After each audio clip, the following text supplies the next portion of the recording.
Hi, I'm Peter Hawley, President and CEO of Fabled Copper Corp. And today I would like to tell you about our latest findings on the Neil vein Breccia, where we sampled 20.1 meters grading 0.34% copper. As we announced the results of our 2021 surface field work on our Muskwa Copper Project, which is composed of the Neil Property and the Toro Property in British Columbia. The company also holds the rights to the Bronson Property.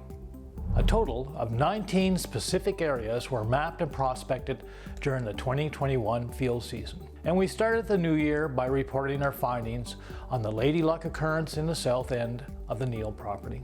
This was followed by the Mac, the 8A, the Harris, the 2A and 2B, the Creek, Key South, Belcher Creek, the Magnum Mine, UAV drone survey, the Magnum, the Neil area UAV drone mission, and now the Neil vein Breccia copper occurrence.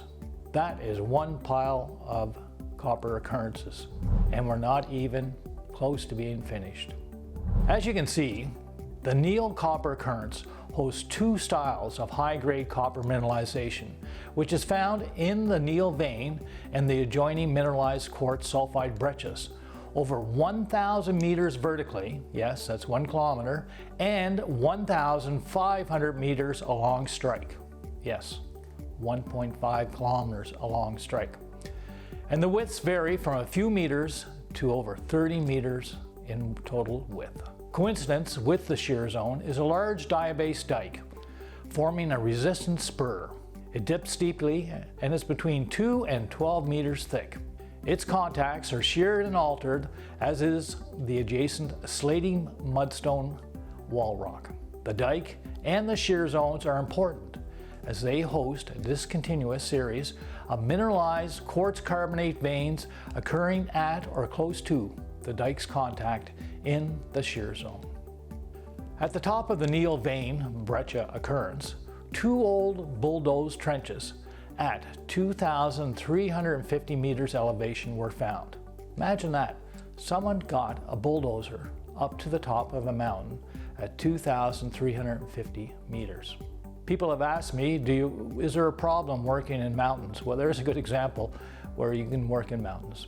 At the top of the Neil vein, a total of 48 chip and rubble grab samples were collected at various locations across the quartz carbonate veining and across the sediments to the northwest.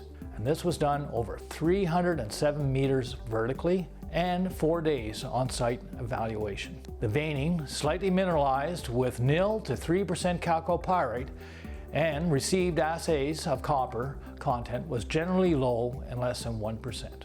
In the north, as you can see, a 20.1 meter width of contiguous chip sampling on section containing sediments and veining averaged 0.34% copper. To the south, a 6.8 meter width of continuous chip sampling on a section across the veining averaged 0.87% copper. And this contained a higher grade section grading 1.26% copper across 2.6 meters. An additional 3 to 6 meters to the south, two sections of the veining assayed 0.7% copper across 1.5 meters and 0.39% copper across 4.6 meters.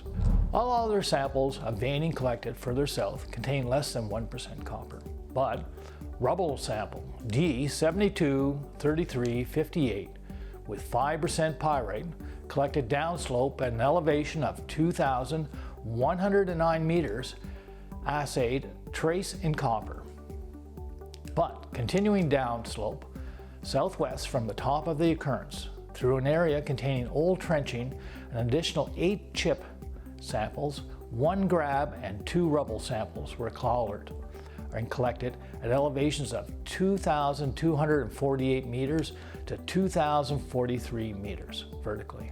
3 sections of the quartz carbonate veining at elevations of 2,233, 2,248 meters were sampled, And in the northernmost section, the veining strikes 175 degrees to 140 degrees, and 2 chip samples containing 0 to 5% chalcopyrite were collected across the section and reported an average of 1.68% copper across 0.4 meters. Note the helicopter landing at the top of the mountain for the steepness of the hillside. A grab sample D723666 of this vein with 4% chalcopyrite contained a copper content of 1.13% copper. Now, an additional 25 meters to the south, veining is exposed, striking 45 degrees and across a width of 1 meter with footwall sheared sediments and veining averaging 0.25% copper across 1.3 meters. A further 25 meters to the southwest, brecciated veining is exposed across 0.8 meters and contains trace chalcopyrite and reported an assay of 0.33% copper across 0.80 meters. The footwall shale is sheared with stockwork veining, and the hanging wall is a sheared shale siltstone. And chip sample D723365, taken with no apparent sulfides, contained the highest copper content ever reported here at 0.47% copper over 0.5 meters. The entire section, or the width, across 2.90 meters averaged 0.18% copper. 2 rubble samples of mineralized quartz carbonate were collected downslope at elevations of 2,109 meters and 2,043 meters, respectively. Sample D723369 with 1% chalcopyrite assayed 0.84% copper, and sample D723370 containing massive sulfide patches assayed an impressive 13.05% copper. Now, the data generated from the UAV drone mission survey over the general area was used for in-field targeting of visual copper occurrences on the color orthophoto, and due to the 3-centimeter resolution, it was very visible. Note the red line, which represents a trace of the Neil vein and breccia up and over the mountainside. This led to a field examination of the mineralized units, to sampling of the Neil vein and breccia, where various samples were collected as a first pass evaluation.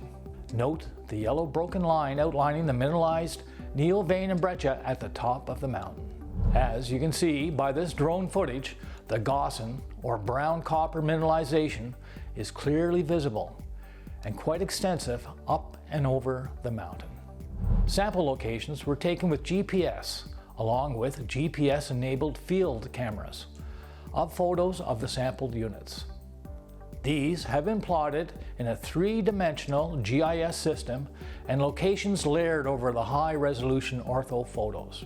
In addition, the photos, sample locations, and all assay data pertaining to the assay taken, and these were 36 elements, were tested, were tagged in a geotag format for plotting in KLM and KMZ GIS systems such as Google Earth.